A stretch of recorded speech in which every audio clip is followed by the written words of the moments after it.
Welcome to Eat Blog Talk, where food bloggers come to get their fill of the latest tips, tricks, and insight into the world of food blogging. If you feel that hunger for information, we'll provide you with the tools you need to add value to your blog, and we'll also ensure you're taking care of yourself, because food blogging is a demanding job. Now, please welcome your host, Megan Porta. Hey, awesome food bloggers. Do you struggle with knowing exactly what you should be doing to move the needle forward in your business? And do you struggle with knowing what to focus on next? If so, if this sounds like you, I have two solutions for you. Number one is mastermind groups. There is so much power in getting people together and helping to solve each other's problems. At Eat Blog Talk, we have put together our own mastermind groups, and we are hosting these weekly. You can join at any time. You can try it out for a month, or you can sign up for a quarter, or you can go all in and sign up for an entire year. Come join us, see if it's a great fit for you, and this will really help you to solve those problems you're having in your business and give you clarity about what you should be doing next to move your business forward. The next solution is the Eat Blog Talk membership. I have spent all of 2021 so far putting so much value inside of the membership. It is such a supportive and wonderful place to be for food bloggers. We are learning so much from each other. We are joining together in monthly intensive calls where we focus on very specific parts of food blogging in order to grow our businesses in massive ways. We also have guest experts come in and join us very regularly to talk about really specific parts of food blogging, and we get one-on-one access to these experts, such as Matt Mullen from Email Crush, Casey Marquis from MediaWise. So many great people are joining us in these sessions, and they are super valuable. There are so many reasons why you should be in the membership. I could not even start touching on all of it. If you're tired of wandering around aimlessly in your business and not knowing what to focus on, give the membership a try for free for 2 weeks. Go to eatblogtalk.com. You can sign up for the masterminds there, and you can also start the process of getting into the membership for 2 weeks just to check it out. The rest of us can't wait to see you inside. Hey, food bloggers, welcome to Eat Blog Talk. This podcast is for you, food bloggers wanting value and clarity to help you find greater success in your business. I have Marni Katz with me today from simplegraytshirt.com, and we're going to have a chat about turning menu planning into editorial planning. Marni is a former camp director who needed a change. In 2019, she started Simple Gray T-Shirt as a way to share how simple cooking for your family can be. Marni believes that life should be as simple as your favorite gray t-shirt. Marni is a mama to girls, and they moved mid-pandemic from Chicago back to her childhood hometown in Michigan. Woo, that's exciting. Mid-pandemic. Okay, so on top of that, Marni, let's hear your fun fact before we start talking about menu planning today. Of course. Well, so you sort of mentioned it in my bio. I'm super excited to be here. And I was a camp director for 15 years. And I think that's one of the super fun things about me. I really love camp. I grew up at camps. And I actually got to kind of like live my dream job for a really long time until it changed. Oh, that's awesome. So how old were you when you first became a camp director? So I went to grad school actually for social work. And then left University of Michigan and went out into the world. And I thought I was going to be a school social worker. And I was able, to allow me to be at camp in the summers. And I found my dream job in Chicago at a JCC camp there. And I went for it. And I had the greatest time and greatest experience and kind of took it from there. Yeah. That is so cool. And you have a fun fact about your business too. I do. So my business, Simple Gray T-Shirt, is really exciting. And I love everything on the site. And it's not just as kind of face value. Everything on the site is actually kosher. So I keep a kosher kitchen, which is part of my Jewish tradition. And while you would never know it looking at it on the outside, I also like to appeal to those who keep a kosher kitchen and just kind of letting them know that. But it's kind of a hidden fact in there for you. Oh, it's kind of like a little hidden secret sub niche of yours. Exactly. Oh, I like that. That's really cool. So you talk about how menu planning not only makes cooking dinner easier for you, but also how you've taken this strength of yours and kind of used it to kind of shape your editorial calendar planning for your blog, which I think is super smart and interesting. When did you start doing this? When did you start menu planning? So funny story. So I've always been a planner, and that is like, not type A, but definitely a planner. I love organization. I love a list. And so when I started cooking for even myself, when I had moved out on my own, I started jotting down what I was going to eat for the week. But when my husband and I got together and he moved in, he has a huge appetite, likes to try new foods. And so I wanted to try a whole bunch of new recipes. And the only way I could figure out to do it and not just stick to the same things over and over was to kind of make a plan. And so I started menu planning by the month, and I would jot down ideas for the month, and then I'd started to build a calendar around that. And from there, I found that it really made my life easier because I didn't have to think about, when we both got home, we were both working full time, what we were going to eat for dinner. And so we would just build off the plan. I would say, if you find exciting recipes, let me know about them. I'll weave them in for this month, next month. And I kind of built it out from there. And it's turned out that having two girlies who keep me super busy, it's been a godsend, over the last, 10 years now that I've been doing it. How extensive do you get? Because I feel like planning for a week is even difficult for me. I do it, but if I tried to sit down and plan for a month, I feel like I would fail. So how detailed do you get with your plan? So I try not to make myself crazy. So that's the number one tip is don't stress yourself out when you do this. I have a really easy system, and I'm happy to kind of talk you through that I use now to make doing it a month at a time. And it's also one of the email series that you can get on my blog as a subscriber. But basically I sit down and I think about themes for the month. So let's say Tuesday is going to be taco night, because that's something we all kind of have in our sense anyways. I'll think about 4 or 5 different tacos that I can make, right? You can think of them off the top of your head really quickly. You're going to make a fish taco, something with beef, maybe a chicken one, maybe a vegetarian one. And I'll plug those in to my Tuesdays. And from there, I'll maybe jot down a side dish that I want to make.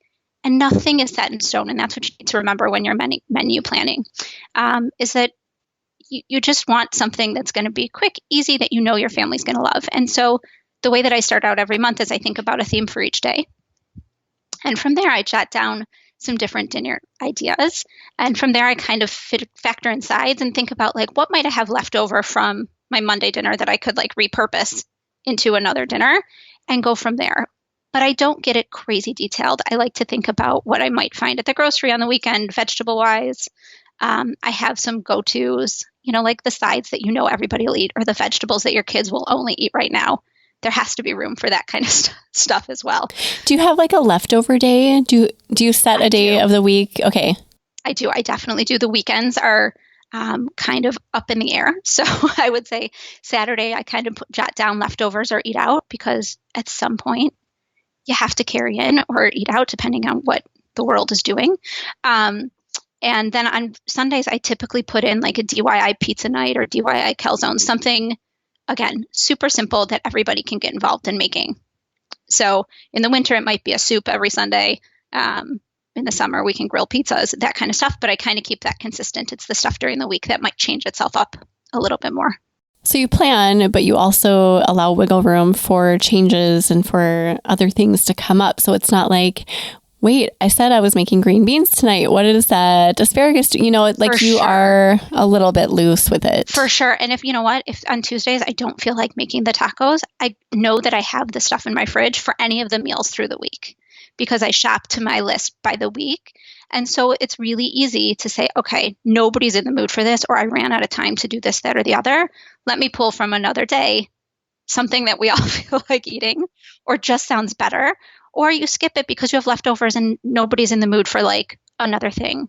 It's starting to get nice outside. When we're outside a little bit too long because it's beautiful after school, it's another time I might, sometimes it's just cereal, and that's okay, even though you've made this great plan.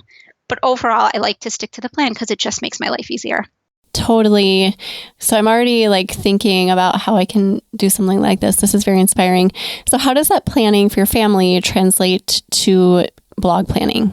Course. So I translated that this kind of idea of themes, right? Like I thought, okay, meatless Mondays, Taco Tuesdays, how could I turn that into blog posts that I could plug into an editorial calendar that I could kind of just go with every month, so that when I was thinking of new recipes and developing new ideas, I would have at least a framework for doing that.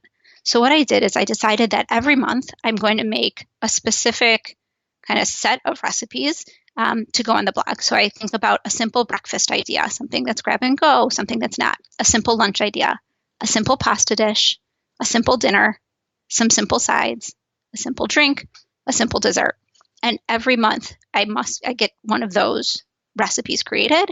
And then anywhere else that either I'm stuck or I don't have an idea, I use that time to republish old posts. Oh, that is really, and then you just put it on your editorial calendar, and that's kind of your, what you live by as far as planning your blog content. Exactly. So I put for the whole year, those in each month. I try and keep them in that order.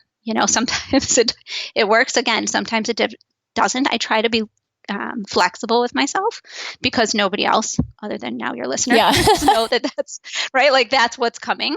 I don't think anybody's paying that much attention to what order things are coming out on the blog. But it really helps me in terms of planning and getting inspiration and thinking through what I want to recipe test, how I want to shoot things. It also allows me, typically, like developing sides and drinks are a little bit easier than coming up with a new dinner idea. A breakfast muffin is a little bit simpler than, let's say, a pasta dish for me. And so it allows me some easier weeks and some heavier weeks. And when I'm shooting the recipes, the same thing. It's so funny how bloggers just incorporate their editorial calendar into their lives, because I do something similar, but a little bit differently than you. So if let's say we have a friend coming over next week, my husband will actually say to me, do you have anything on the blog that needs to be republished because this friend is coming over? And I'm like, how funny that he's been trained to think like that. And I'm like, yep, of course I do. I can redo this dinner recipe. And he's like, perfect. So then that's what I kind of put on the menu for that day.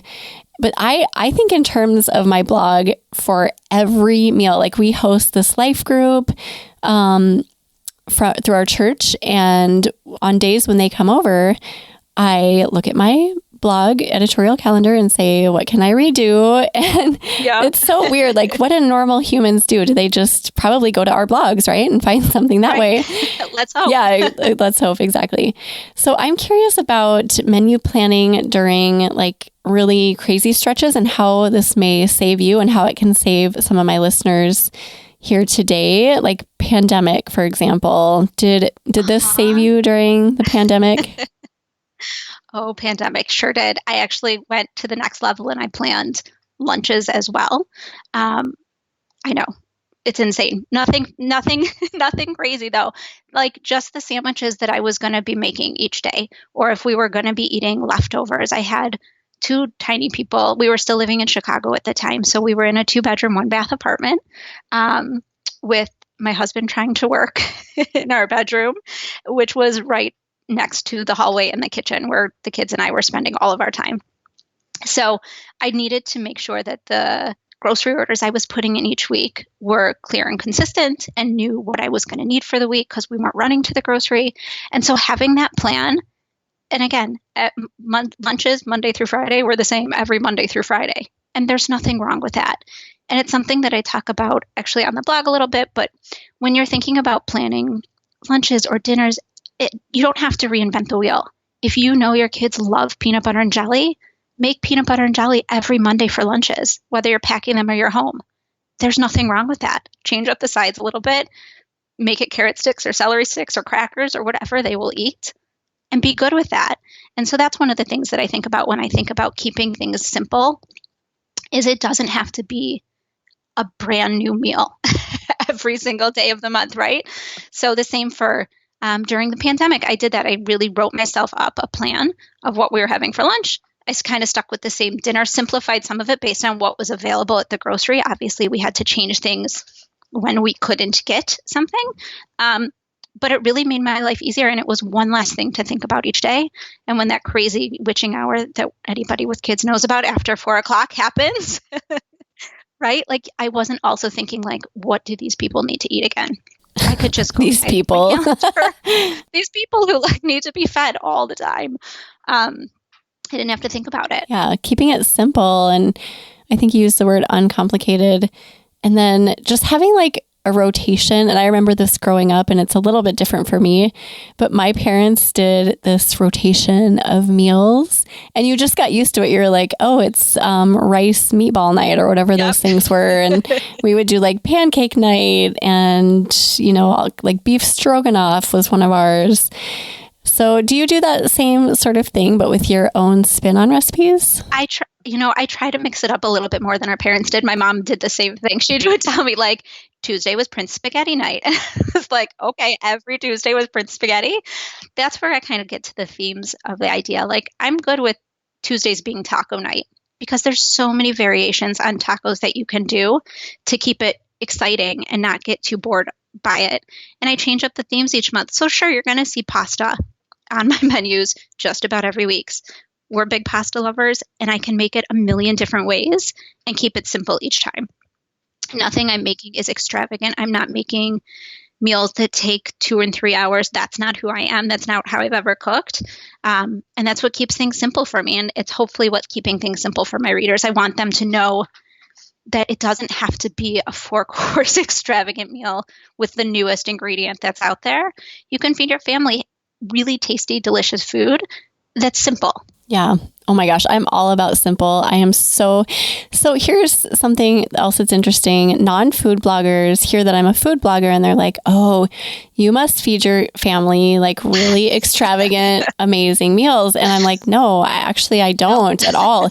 My husband and I eat so simply, like chicken breasts, usually with like roasted sweet potatoes and a veggie.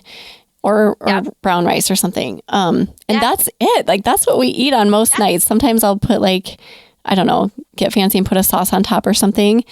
And I feed my children frozen pizzas. I mean, and I was talking to someone the other day that was shocked by that. She was like, you're a food blogger. I'm like, yeah, I know. I'm a normal. But you're a regular. Yes, I'm just a regular person. And Costco frozen pizzas are really delicious, by the way.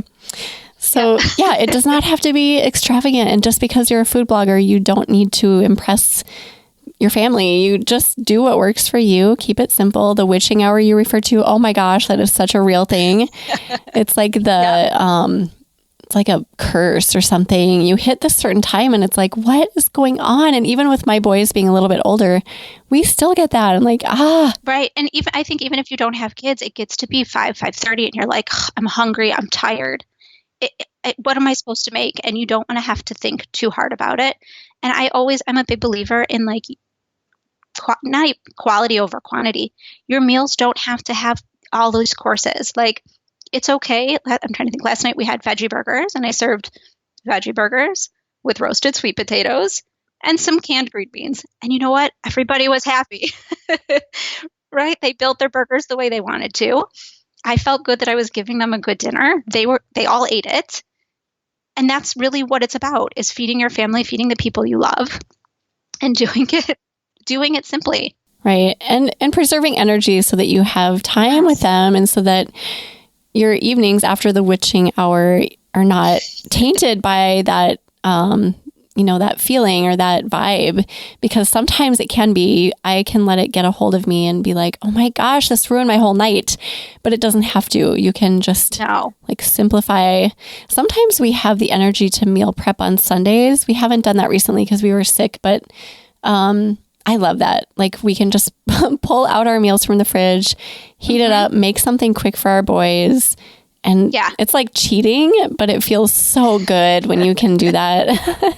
Well, for sure. And I think, speaking to like the rest of your evening and the rest of your day, it cuts down on cleanup when you like have already prepped some of the stuff and done some of the work ahead of time.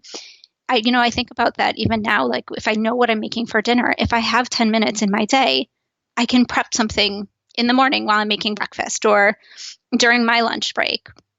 And that also gives me that like step ahead in the evening to not, to like be washing one less dish or putting one less thing away. That is so true. And I think this was, okay, I cannot remember which guest shared this, so I'm not going to say a name because I would hate to get it wrong. But one of my amazing guests mentioned like chopping veggies when you're feeling good during the day, like maybe in the morning or like you said over lunch or something, when you've got the energy and you're not worrying about dinner yet.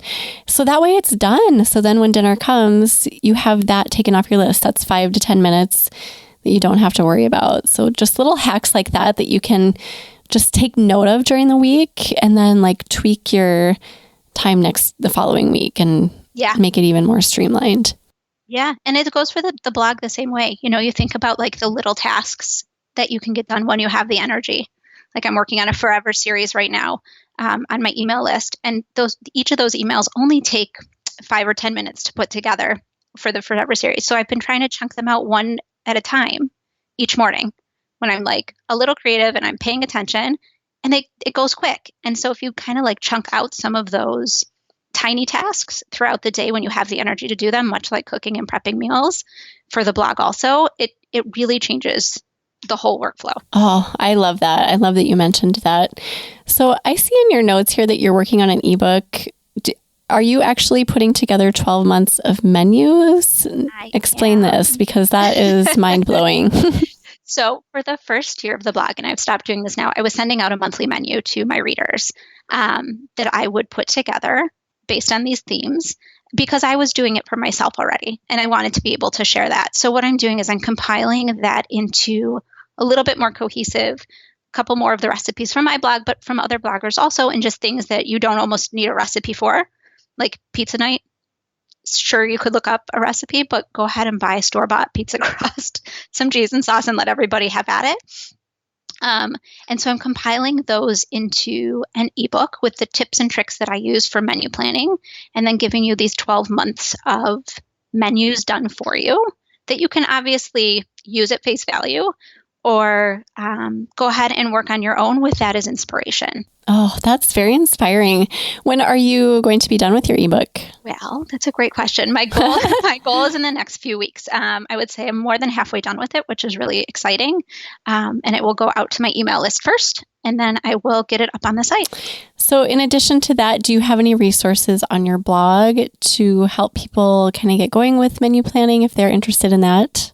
I do. There is a menu planning page on the site, as well as I do a menu planning 101 kind of email course as a part of my opt-in. So when you do that, you'll see there's a place to subscribe, and you'll see menu planning 101. And I send you 5 days of these tips and tricks to get your menu plan. I send you a template of what to fill out. I send you a grocery template so that you are prepared to go to the grocery each week.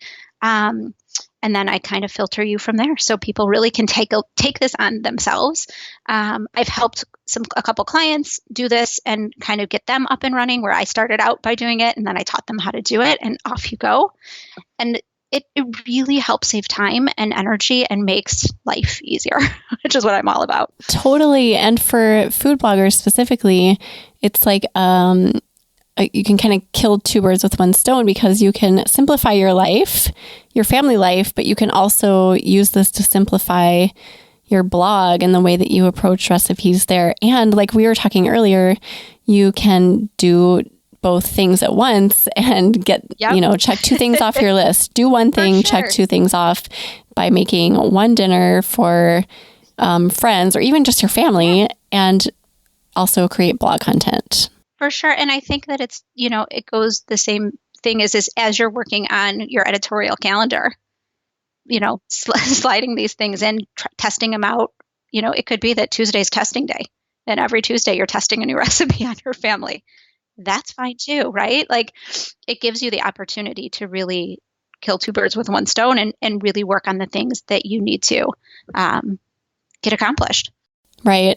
I always feel so good when I can make a meal for people I love, and I'm like, sweet, I squeezed in photos and this recipe worked really well. I always feel like I'm the coolest person ever when I can do that.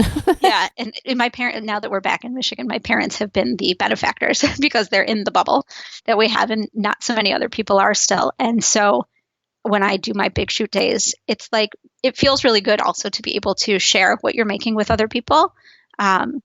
And so it's not just my kids who have to eat the same batches of muffins over and over again, but really like, here, everybody, enjoy this, and my parents get dinner and breakfast and lunches for Oh, the next few days. see, that's so good when you can do stuff like that. And especially if we're testing our food and we know it's a really great recipe, it feels good sharing that. Yeah, exactly. And that, again, as I plan, I can plan to not make the same thing over and over through the month. For me, because I really focus, my niche is really keeping things simple.